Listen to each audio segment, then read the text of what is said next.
Biden-Harris administration announced that manufacturers of all 10 drugs selected for negotiation have decided to participate in the Inflation Reduction Act's Medicare drug price negotiation program. Another major step in President Biden's fight to lower health care costs for seniors and families. Last year alone, 9 million seniors spent $3.4 billion in out-of-pocket costs on these 10 drugs to treat conditions like heart failure, diabetes, arthritis, blood clots, Crohn's disease, and more.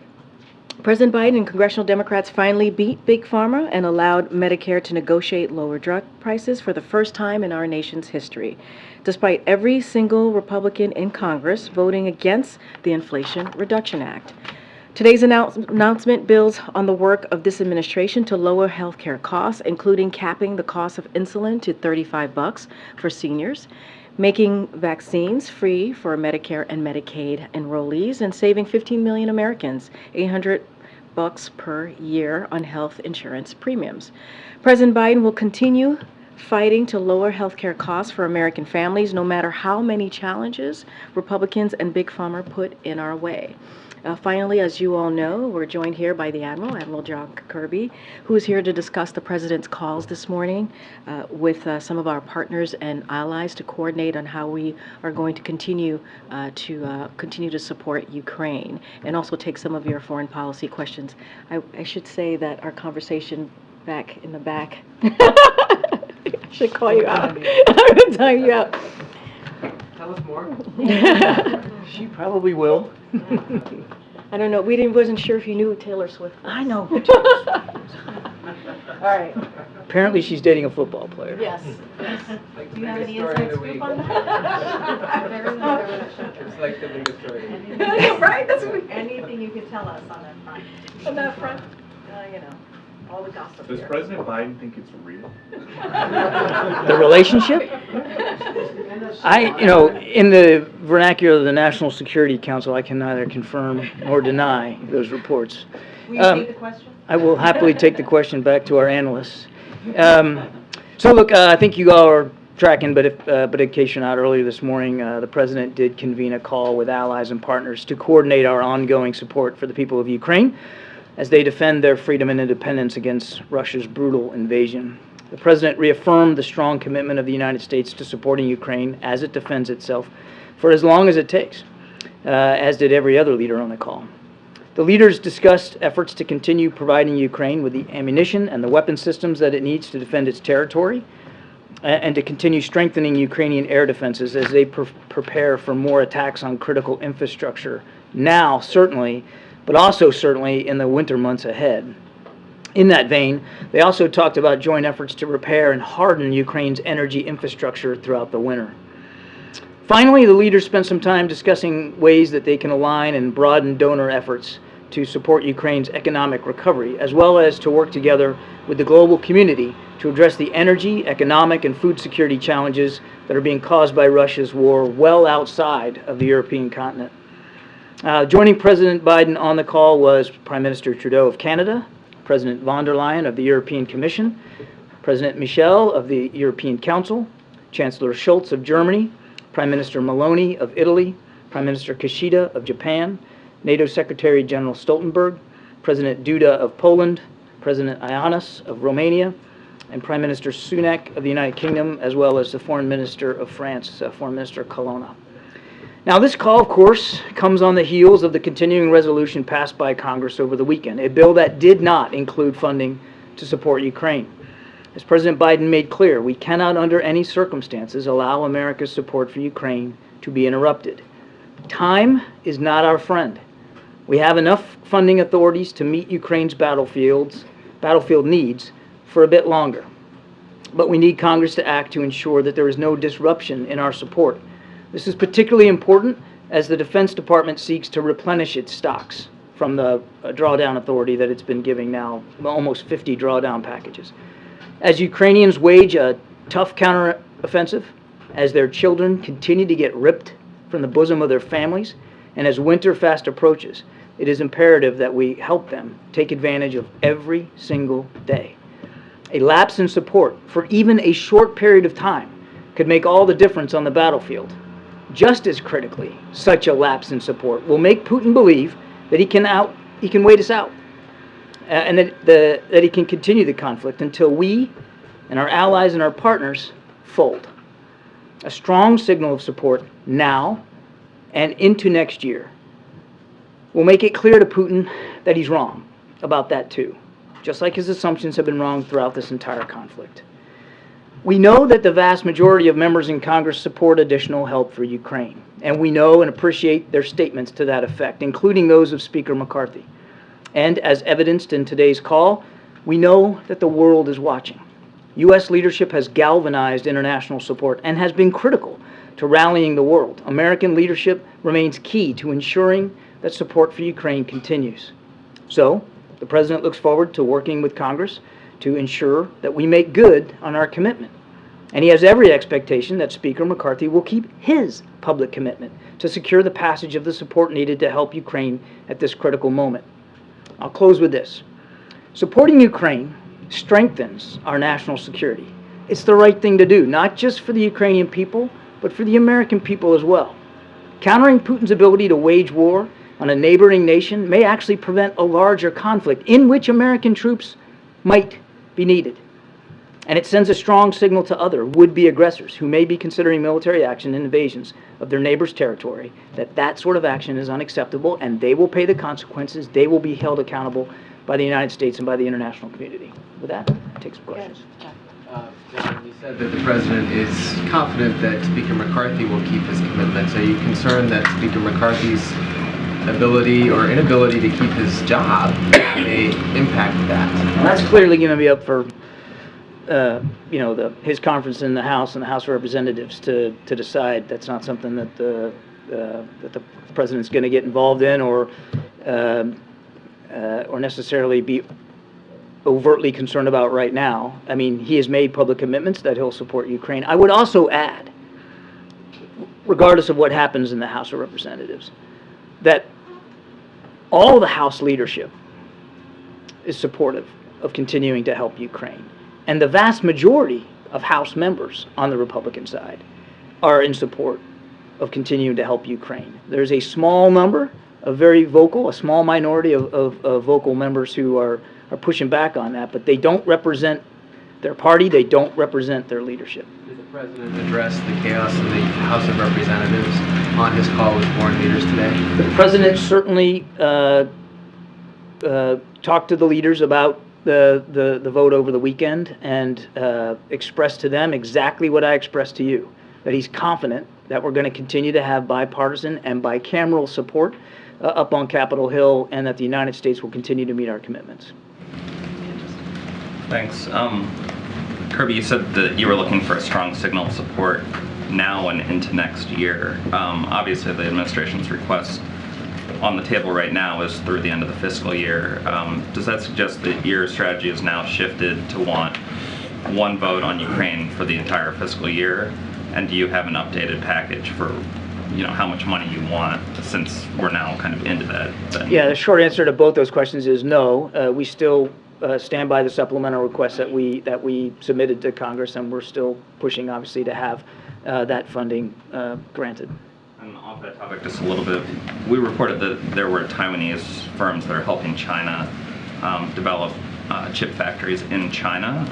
Is the U.S. investigating possible export control violations there? And more broadly, if you can't answer that, can you gauge concern that our domestic chips program is potentially pushing our partner Taiwan towards Beijing? So I've seen the press reports. I can't confirm the accuracy of those reports one way or another. Obviously, no surprise to us that Huawei will be looking to find ways to continue illicit production of semiconductors, and particularly working throughout the PRC to do that. I can't confirm the specific reports about Taiwan. And then on export controls, again, no announcements or anything to make today, but we're confident in the export controls that we have in place, that they will be helpful in terms of protecting the supply chain for semiconductors here in the United States, and that look, we're not, it's not static. We're going to constantly look at the regime, and if it needs to be changed or adjusted, we'll absolutely do that in the future. The president has been firm, but, you've seen it in the CHIPS Act, that he wants the supply chain to start here, not end here, and it's got to be more resilient, and we're going to stay committed to being flexible in the tools we have to do that. Thanks. I wanted to ask about, you all have been saying that there is bipartisan support in Congress, which there certainly is for the Ukraine funding. But if you look at broader public opinion support, it has diminished from the point of when this war started. Some polls showing that a majority of Americans do not support continued funding for Ukraine. And so I am wondering what your message is to that growing segment of the public, and if you have concerns about that diminishing support over time amongst the American public. Look, I can't speak to individual polls, and certainly the American people should speak for themselves. We believe that Americans understand what's at stake here. We believe that Americans understand that it's not, although it is first and foremost about Ukraine and the Ukrainian people and their sovereignty, it is bigger than that. The American people understand that there's more at stake here than just the borders of Ukraine. It's the vast security environment on the European continent. And it's the very idea of independence, which is a founding ideal in this country. If there's one thing that all Americans, no matter who you vote for, can get behind, it's the idea of independence. That's what Ukraine's fighting for. Their right to be an independent state. It's what we fought for in 1776. And most Americans will also know and remember that we didn't win and secure our independence without foreign help from abroad. That's all Ukraine's asking for. They're just asking for foreign help and assistance to do this fighting. And they're the ones doing this fighting. So we're going to continue to make the case. We're going to continue to make it clear to Congress and to the American people what we're doing and why we're doing it. But there is so much more at stake here than just Ukraine. And again, we think that the American people understand that. Thank you very much, Karine. Mr. Kirby, I'm getting a chance after 4 months, so I hope I can ask just 2 questions. That's up to Karine. Right? I mean, after that statement, maybe just get one question. Ooh, so should I combine them, or what should I do? I think you're wasting our time, sir. Can you please So, Mr. ask your Kirby, I question? had asked you about Pakistan providing weapons to Ukraine, and you said to ask Pakistani official. And what did they tell you? And the U.S. news media outlet published a story that Pakistan was supplying critical weapons in Ukraine war and was getting huge funds from the U.S. I'm just wondering, there's so much emphasis on Ukraine war, but you're not highlighting one of your allies just right next door who's helping in a war. And just combined with that, there was a huge protest, one of the biggest one against President Biden, just right outside here by the Pakistani community. The State Department was denying that Imran Khan was not removed under the U.S. But again, the U.S. media presented documents that he was removed after President Biden's disliking for him or something. So why is this whole confusion going on since last 1 year? Well, first of all, there's more than 50 nations providing support to Ukraine, and typically we allow those nations to speak to what they're doing. Some countries give lethal capabilities, some don't, some give financial assistance, some don't. Some don't want a lot of public attention on the support they're giving to Ukraine.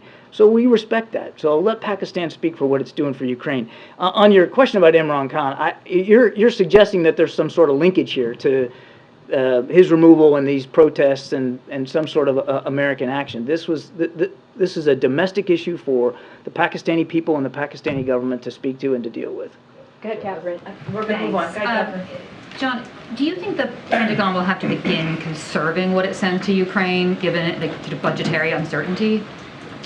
I think in coming weeks, you'll see a relatively consistent and continuity of support to Ukraine through drawdown authority. The Pentagon still has several $billions available to it in unexpired but yet appropriated presidential drawdown authority. So look, we've been providing security assistance to Ukraine about every 2 weeks, and I think you're going to continue to see that be the case for coming weeks.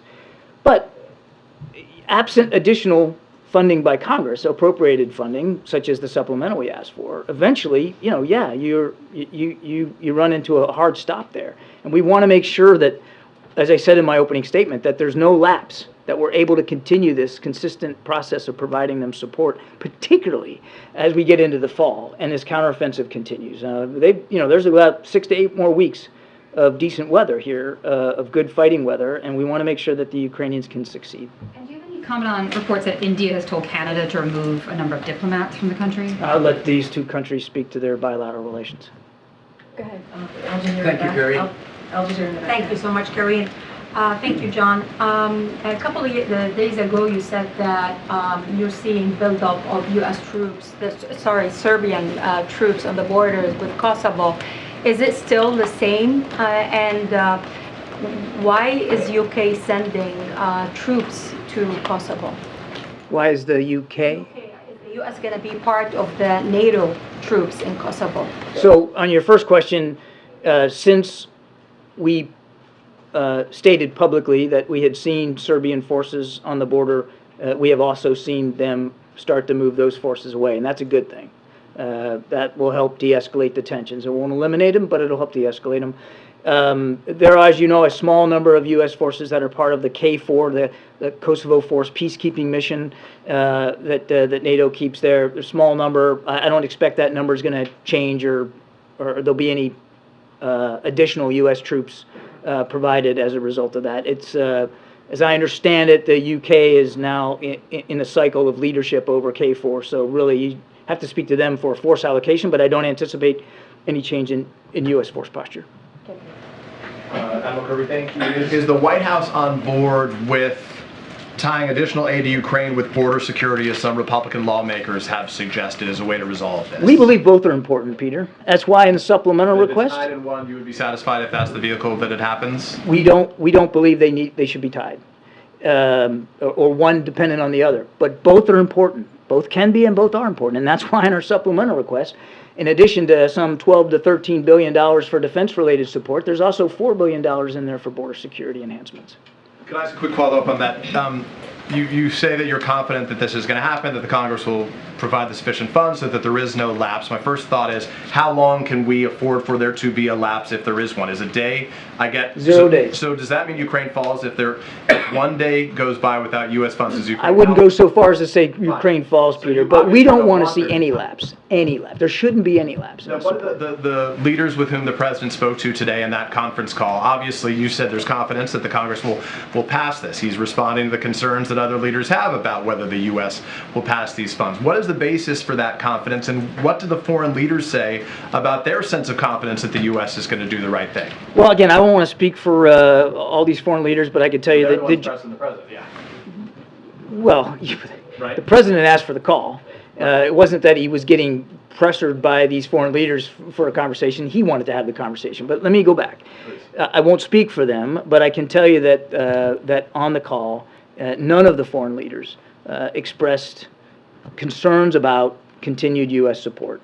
That they understand what's going on up on Capitol Hill. They understand that this is a small minority of extreme Republicans that are holding this up, and they understand that the bulk of Republican leadership, House and the Senate, all support Ukraine. So I think there's a general sense that this will obviously move forward and it will happen. But it was a topic of conversation, but the impression that they all gave the president was that they understood what's going on and they fully expect this support will continue. Admiral, can I get just two timeline clarifications? What is the John Kirby definition of a bit in terms of how long the U.S. can continue to provide support to Ukraine under the current funding levels? Is it 3 weeks, 4 weeks? Is it a few months? Like, how long is a bit? I think given what we have left and given the pace at which we've been providing support, you're talking perhaps a couple of months or so, roughly. Now, it depends, Michael, the reason I'm being squishy on this is because it depends on what's going on the battlefield and how big the packages are and what capabilities Ukraine needs. And as the war has evolved, so have the packages. And so I need a little bit of breathing room on what a bit means. But you know, in coming weeks and a couple of months or so is roughly about right. Okay, The other thing that's important to mention, I don't mean to talk too much here, but it's not just the authority that presidential drawdown authority is not a check. It's not a checking account. It's how much authority they have to go to the inventory, to the shelves, and pull stuff off. And depending, each package costs different because the capabilities and the tools you're pulling off the shelf cost the Pentagon a different amount of money.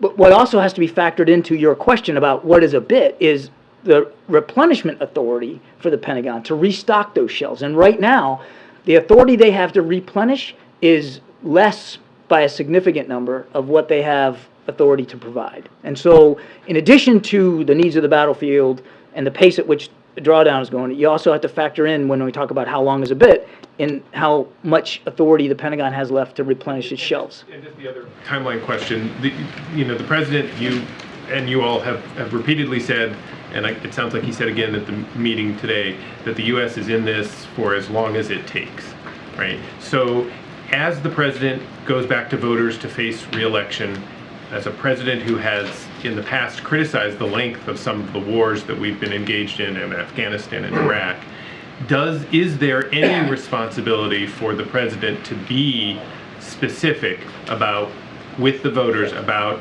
how long he thinks the United States should be willing to be involved in this? Should he be willing to say 2 years, 5 years, 10 years, 20 years? Like, how long, does he commit the United States to being in this system, in this situation of what is costing tens and tens of billions of dollars on a regular basis?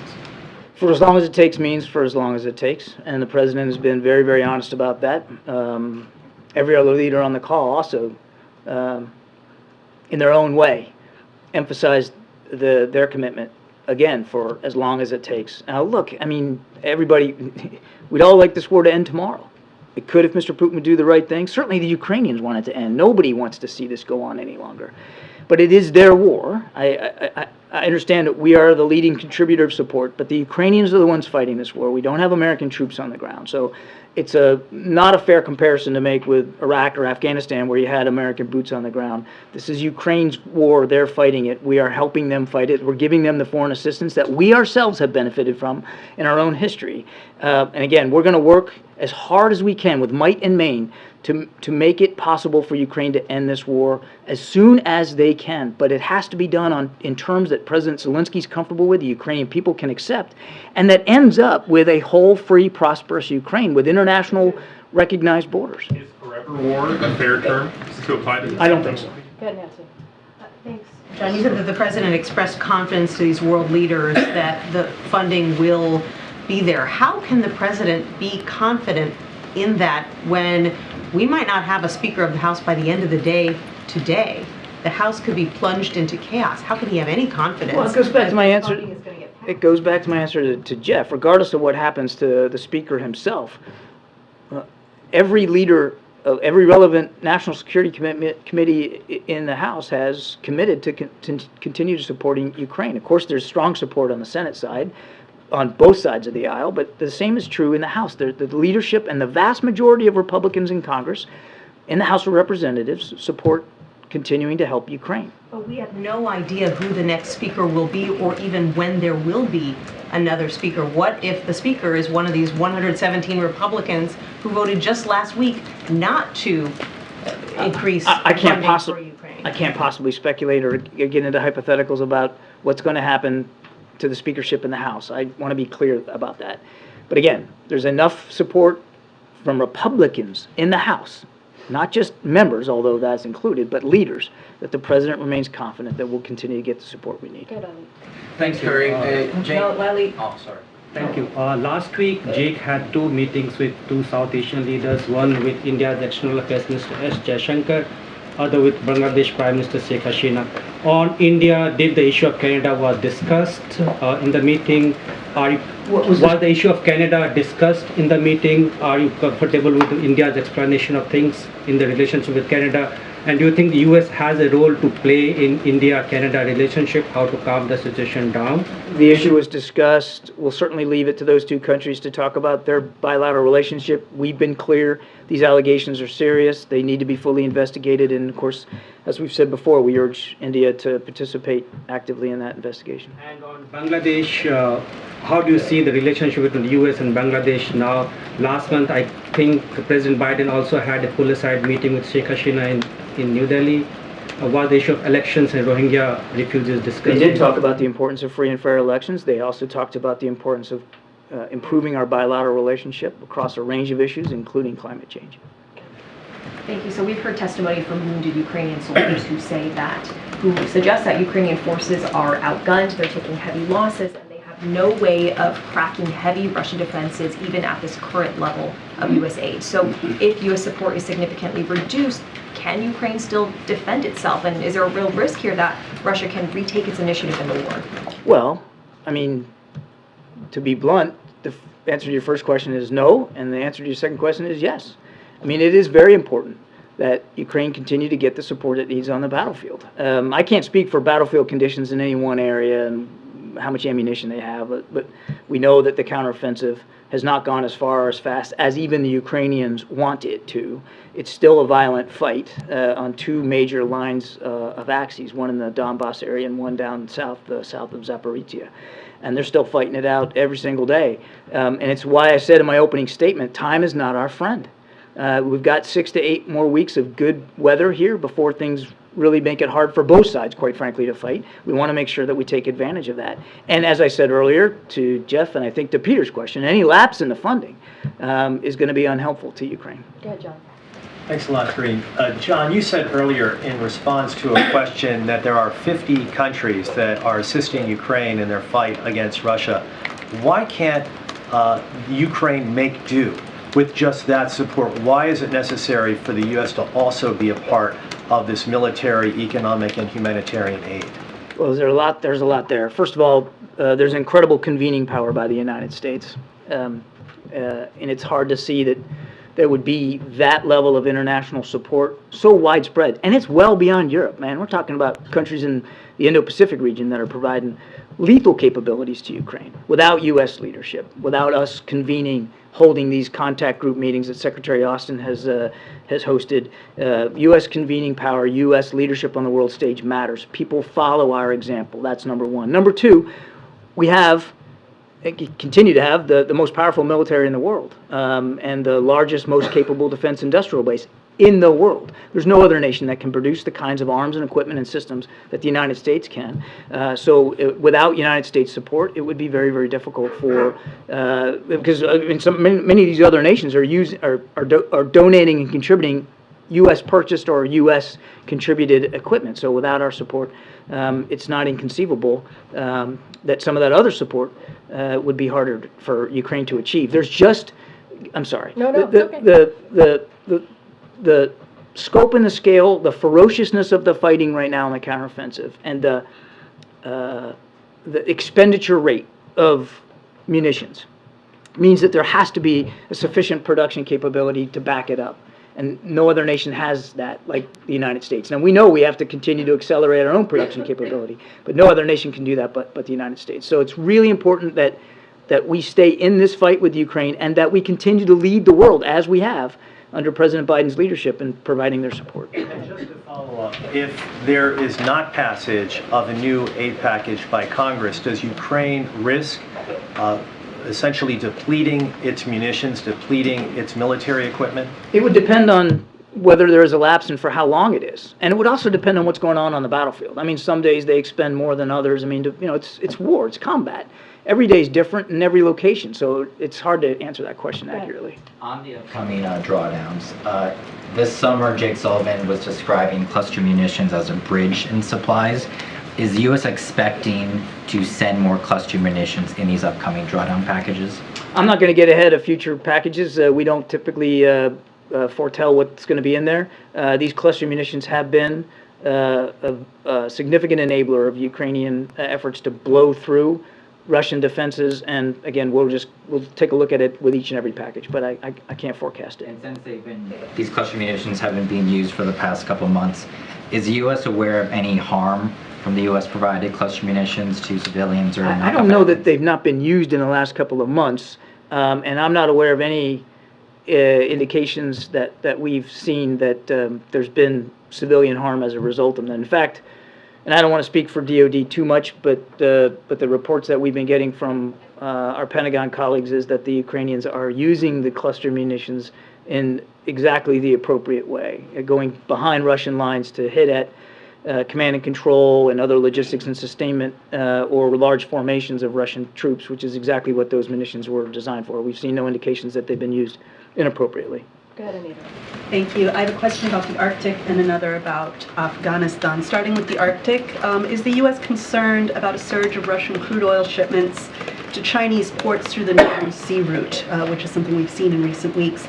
And are you concerned about overall increased cooperation between Beijing and Moscow in the Arctic sphere? Largely, then, the cooperation we've seen between those two countries in the Arctic has been economic and scientific. That's been mainly the scope of their cooperation. There's been some military exercises in the high north, but really they've been mostly focused on economic and science. And look, nothing's changed about the fact that we want to see a free and open, prosperous Arctic region that all nations that border the Arctic can benefit from. Nobody's looking for conflict up there. We'll watch this as closely as we can, but again, nothing that's going to change our posture or our policy with respect to seeking opportunities for everyone to benefit from the Arctic. And then, look, on the oil, all I'd just say is there's a reason the price cap is in place. It has been effective in managing global supply and demand and limiting Putin's ability to profiteer off oil. I'm not saying he hasn't gotten any profits. Of course he has, but it has limited his ability to make exorbitant profits so that he can fund his war in Ukraine. We urge every country, and that includes the PRC, to abide by the price cap. On Afghanistan, really quickly, Representative McCall is criticizing the White House for what he says is attempting to normalize relations with the Taliban, and in doing so, he says that that's hurtful and injurious. What is your reaction to this? I haven't seen his comments, so it's hard for me to be specific, and I haven't seen them. But it's hard to, it's just hard to look at what we're doing and say that we're normalizing anything with the Taliban. We've not recognized them as a governing power in Afghanistan. They want that. They want the legitimacy. Then they need to meet their commitments. I mean, how can you effectively govern? How can you effectively have a useful economy when basically half your workforce, all women, are prohibited from being a part of that process? So we're going to keep holding them accountable for their commitments.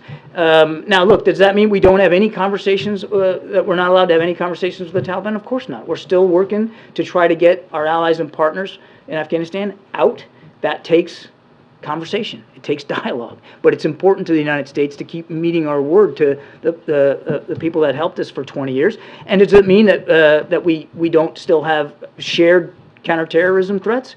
Absolutely we do. And the Taliban has been fighting against ISIS-K, particularly inside their country. Hard to see, again, not seeing the chairman's comments, but hard to see how it would be irresponsible for us not to continue to work on counterterrorism efforts. Go ahead, Phil. Thank you, Karine. I think, as a matter of fact, I'd say we'd owe the American people a significant apology if we somehow, because we have issues with the way the Taliban is governing, we just turned a blind eye to counterterrorism threats that might still persist in Afghanistan. Go ahead, Phil. First, when you and I spoke earlier this year, you noted that the administration had not seen any military or financial assistance falling prey to any kind of corruption in Ukraine. Is that still the case? And then second, Semaphore is reporting that the Chief of Staff for the Assistant Secretary of Defense for Special Operations, Christopher Mayer, his chief was allegedly part of an Iranian influence campaign and had access to top secret compartmental information.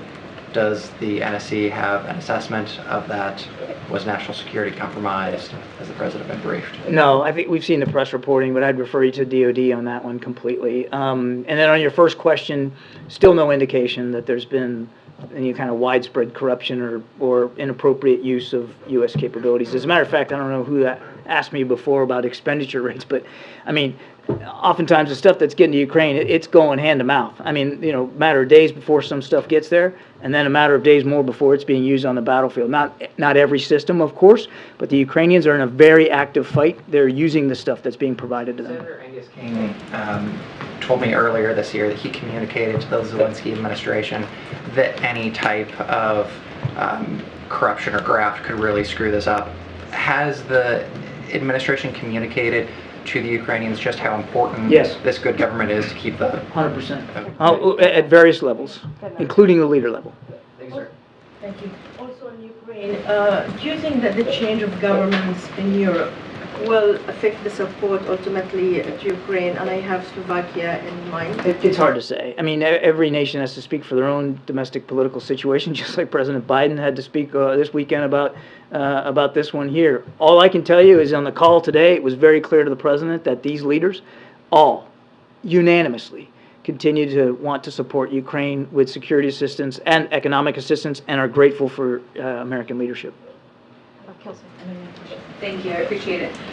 You said that regardless of what happens in the House of Representatives, that you're confident that there remains support among a vast majority of Republicans to continue supporting Ukraine, but I'm wondering what conversations the administration is having to arrive at that confidence.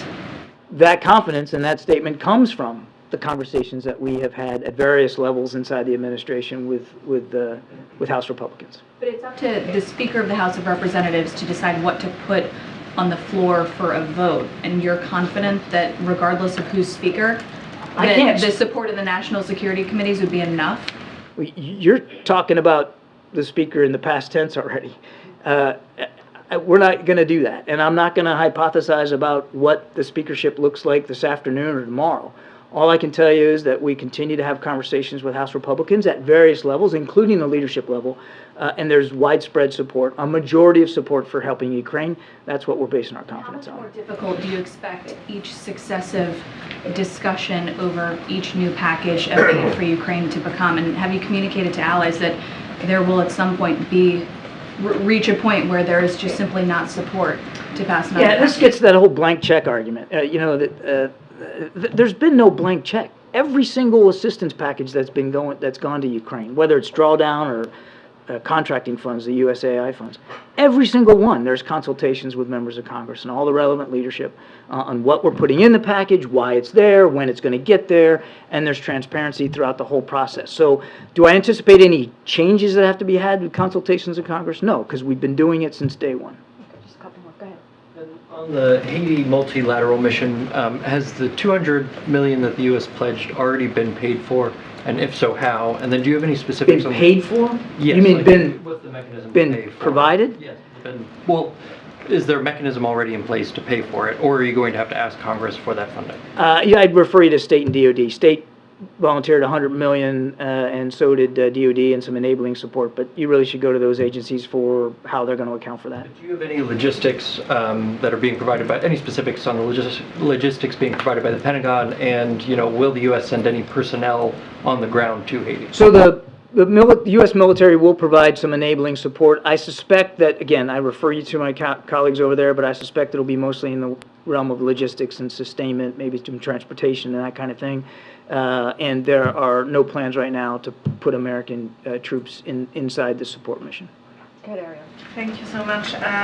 We understand that the French minister raised the issue of Nagorno-Karabakh during the call this morning, and she advocated for strong international support for Armenia. So what's the administration take on this? Well, we continue to watch this situation very, very closely. Obviously, still very, very tense. We're mindful that the vast majority, I think almost all, ethnic Armenians now have left. And there's a significant humanitarian assistance issue, which is why the USAID Administrator Samantha Power was just there, actually, just a few days ago. We have put a DART team on the ground. We have contributed, I think it's $11 million in humanitarian assistance just right now. So we're very focused on the humanitarian situation and doing what we can to alleviate the suffering, but also again, certainly encouraging Azerbaijan to meet its commitments, its publicly stated commitments here, and reinforce our support for the ethnic Armenians who are still there. All right, two more. Owen? Good afternoon, Admiral. I want to ask you about Tuberville. The continued Tuberville hold on military promotion to the Pentagon. Yeah. He says, quote, as long as the Pentagon keeps the unlawful elective abortion policy in place, my holds will remain, end quote. That said, will the Pentagon rescind that policy to move those nominations through? I don't speak for the Pentagon anymore.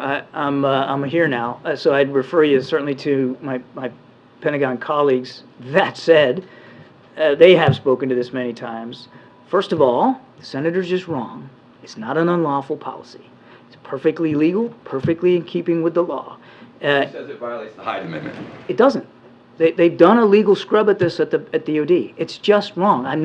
While I won't speak for the Pentagon, I'm certainly just not going to let a lie and falsehood live on. It's not a violation of the law. It is a legal policy. All that they're doing is providing some travel ability for female members of the military or their families. They're stationed in a place where the laws are restricted. They can go get the reproductive care that they deserve, that they have every right to expect from the United States military. So I'm sorry, Senator Tuberville's just wrong. The policy's not unlawful. Now, if he wants to take that up in Congress and pass new legislation, well, certainly that's the writ of Congress. But nothing that the Department of Defense or Secretary Austin is doing is unlawful. Nothing. If the national security is truly at risk, as the administration says, then isn't keeping that abortion policy in place, in effect, superseding national security? How? I'm not sure I understand. You want to get the nominations through, right? You take back the policy. Oh, so the suggestion is that we should just turn our backs. No, I get it. I didn't say it was yours.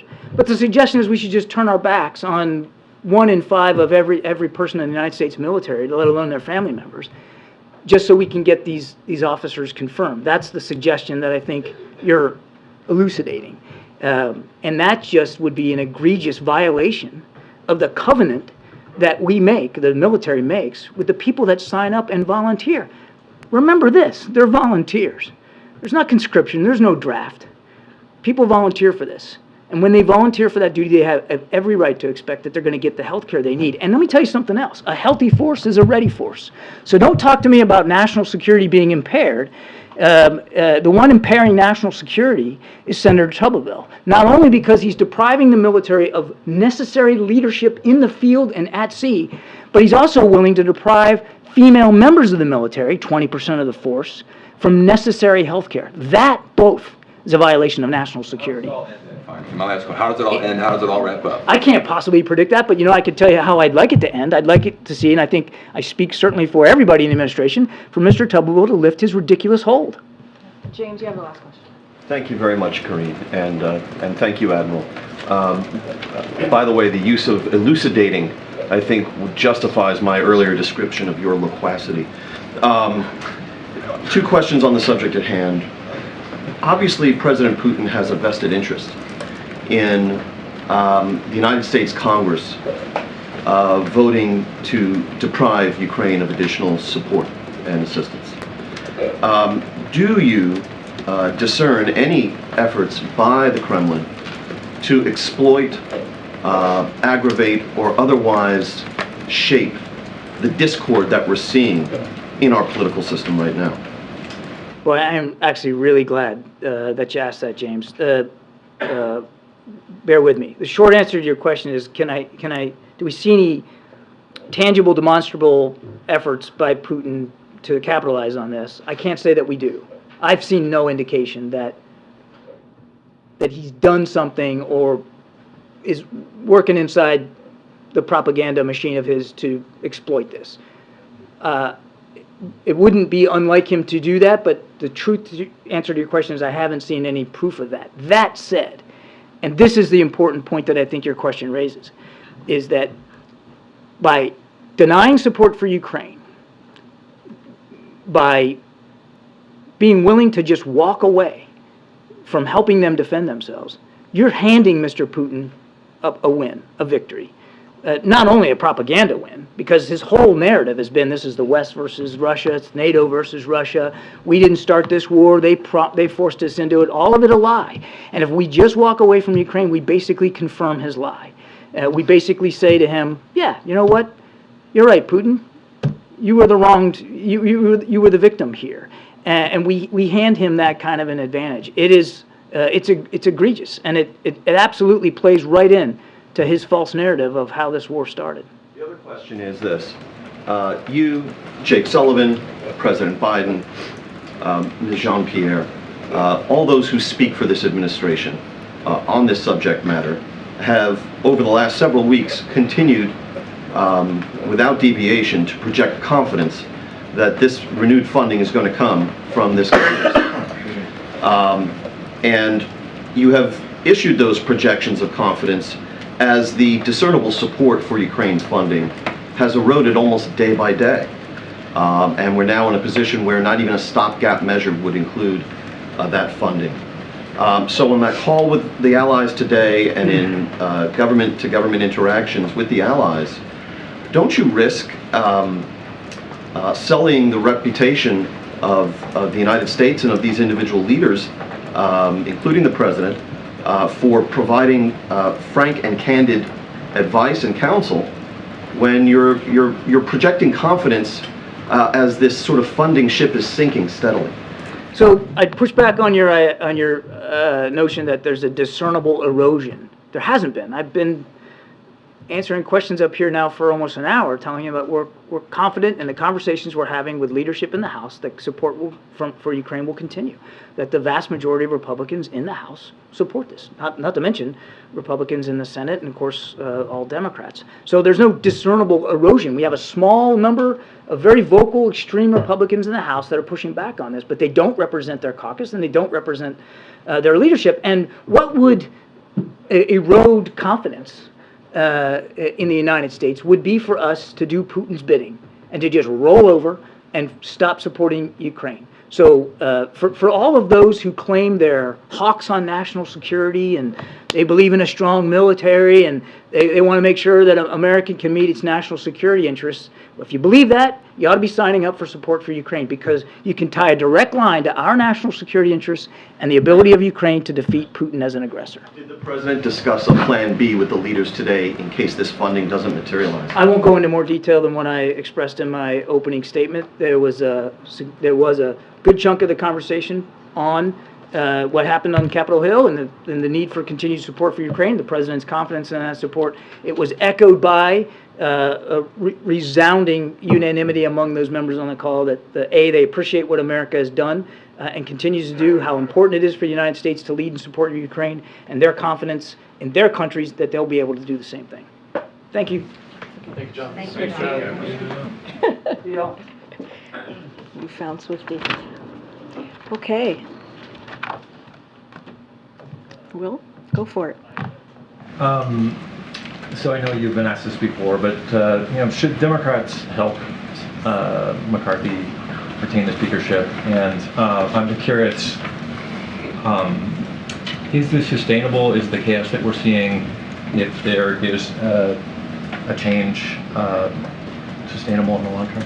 The president spoke to this on Sunday. He got the question about the speakership.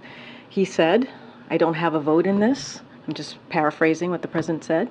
And he also said that it is up to the leadership. It is up to House Democrats. It is up to leadership to decide how they're going to move forward on this process. We're just not going to get involved. We're not going to tip the scale here, our thumb on the scale. Look, and it's not new, right? When there's been other leadership changes in the last 2 years, we have not commented. We have allowed Congress to do their role in this, to move forward with their process. So this isn't anything new. Now, as it relates to the chaos that we see in the House Republicans, yeah, it's chaotic, right? There is chaos there. A small majority of their conference is indeed causing chaos. We just have to go back to Saturday and what we saw, what they almost marched us to, which is shutting down the government. It is not beneficial to the American people. It is not helpful to the American people to have to see that going on. But we're not going to weigh in on the leadership. That's not something that we have done in the last 2 years that we've been here. Can you talk about the long-term effect, potential effect of continued chaos? I mean, look, as I said, we saw it very clearly on Saturday, what that chaos could have led us to. A shutdown of the government because of what these extreme House Republicans wanted to do, which is push forward policies that were harmful to Americans across the country, right? That's what we saw. We kept on saying for weeks on end, it is the job of Congress to keep the government open. It is their basic responsibility, and they were able to do that on Saturday. But we shouldn't have never have gotten there, and we got there because of the chaos that we continue to see in House Republicans, that extreme group of House Republicans. Thank you. This is a president who served in Congress for a long time, who deeply believes in working across the aisle. But if Speaker McCarthy is ousted because he was working with Democrats, is there any chance of bipartisanship on Capitol Hill moving forward? And if so, why does the president believe that? There's always chance for bipartisanship. This is a president that has shown that. He passed the bipartisan infrastructure legislation, right? He led that. He helped push that forward. He signed that. There's the Chips and Science Act. There's the PACT Act. There's more than 400 pieces of bipartisan legislation that he signed into law. So certainly this is a president that believes in that. There's his unity agenda that he believes there's a way to work together with Congress on pushing really important key policies that's important to the American people. So this is a president, of course he believes in bipartisanship. Of course he does. But, you know, Congress has to fix their own problem, their own leadership issue, right? Specifically, the Speaker and his caucus and his conference. That is for them to fix. That is for them to deal with. And so, you know, again, it is their chaos. It is something that is not what the American people want to see. They were very clear about this. They want to continue to see us work in a bipartisan way. And of course, the president wants to continue to do that. But given the chaos that you just talked about, looking forward, does the president realistically think that he can accomplish anything with Congress in the coming year? As you know, this is a president that is optimistic. He says this all the time. He is an optimistic president. So of course he's always going to find ways to do that, to work together. I mean, it wasn't too long ago, just a couple of months ago, that he came together with Congress and put forth a bipartisan piece of legislation to deal with the budget, right? A budget agreement that was done in a bipartisan way. So that was not too long ago.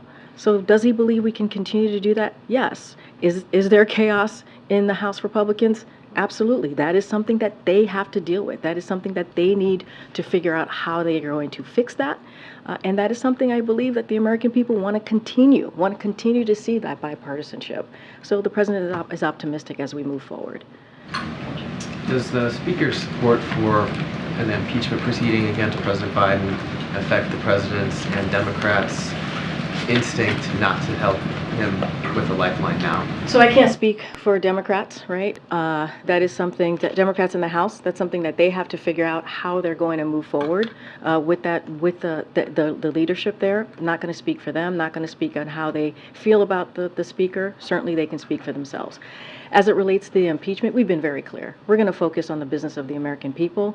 Look, if Republicans, that's what they want to do, that's what they want to waste their time doing, is going after a president who they themselves, their own witnesses have said, and we saw this hearing just last week, that there is no evidence, but still they want to move forward with an impeachment. Look, the president's going to continue to do, for example, what we announced today, these 10 drugs that are now going to be part of negotiating with Medicare so that we can lower cost for Americans, so that we can actually beat Big Pharma, which is what the president has been able to do because of the Inflation Reduction Act. That's what the president's going to do. He's going to continue to figure out how we're going to lower costs for the American people. That's Bidenomics.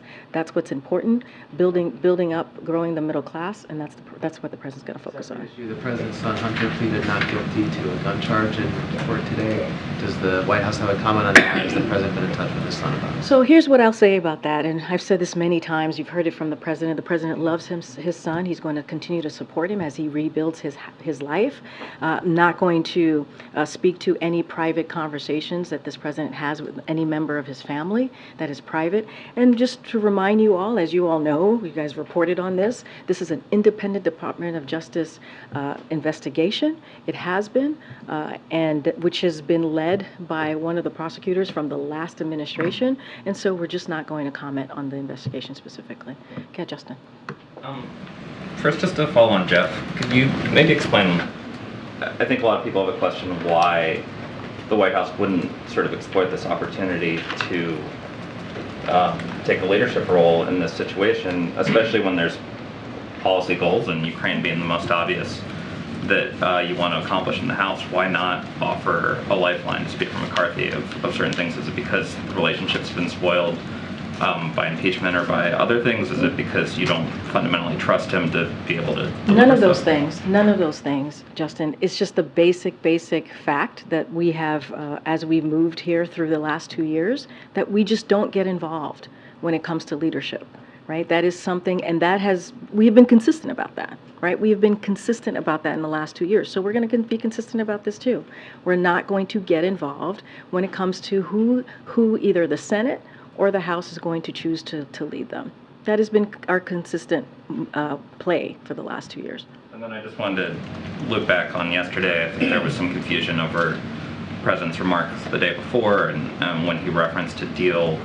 Do you have any more clarity about what the President was referring to in that situation? I mean, look, what we were really referring to is that the Speaker's McCarthy's public comments, really. So there's no, just to be clear, there's no behind-the-scenes deal, or you were just saying, the President was just saying, we've seen the Speaker say that he supports Ukraine aid, we've seen Republicans say they support Ukraine aid, so we think there's an agreement even though we haven't had a private discussion. Look, I'm not going to go into depth. What I'm going to let the President's words stand, and I'm not going to elaborate on it. What I will say is that what we are always going to show and point to, as the Admiral did just moments ago as he was standing by this lectern, is that the Speaker McCarthy has been very clear about this, that he wants to make sure that Ukraine continues to get the weapons support, and I'm paraphrasing here, that they need, right? That they need on the battlefield. He has said this multiple times. He said this on Sunday. He continues to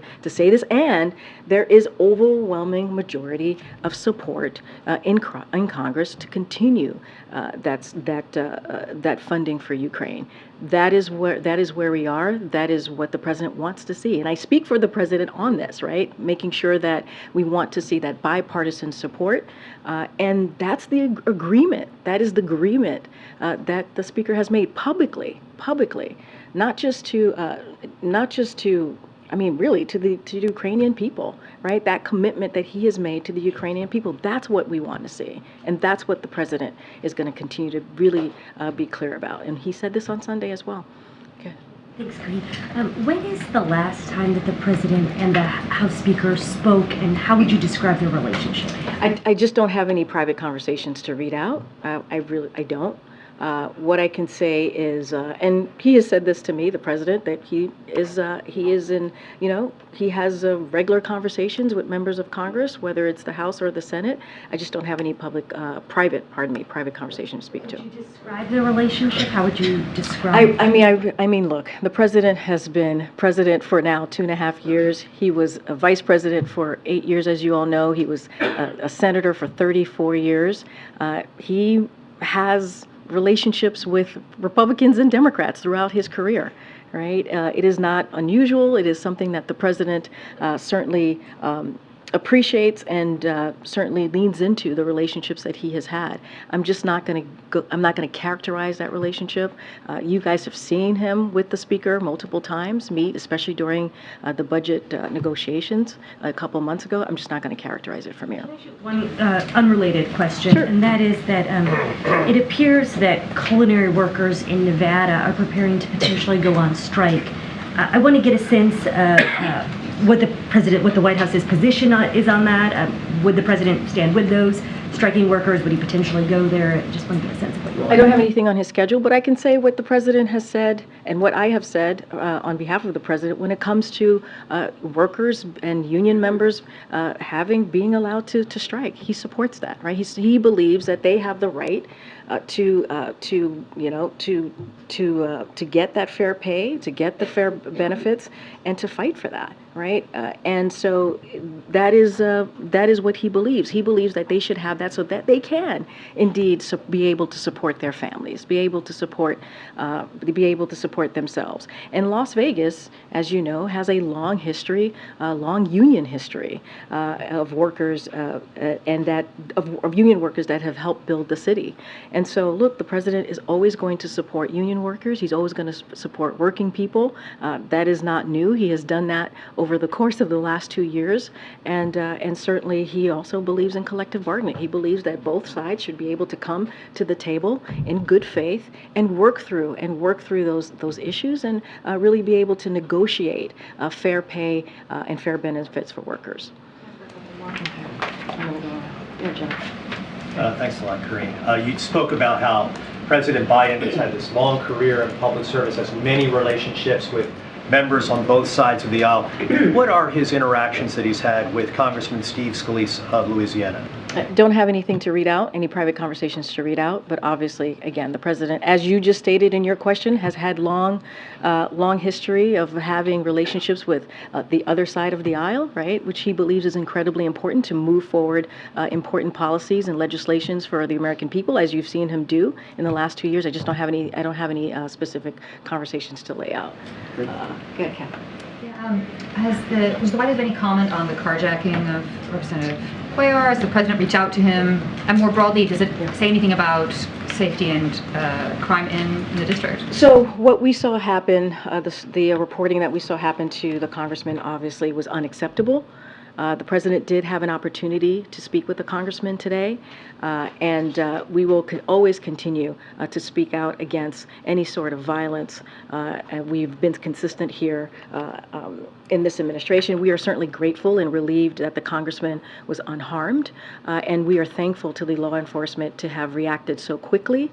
And so, look, this is the president, unlike Republicans, has actually put forth billions of dollars, has taken action to make sure that there are billions of dollars in his budget every year. And through the American Rescue Plan, let's not forget, there were billions of dollars in his American Rescue Plan so that local communities and state and federal police as well, law enforcement, were able to make sure that they had the funding so that they can hire more law enforcement.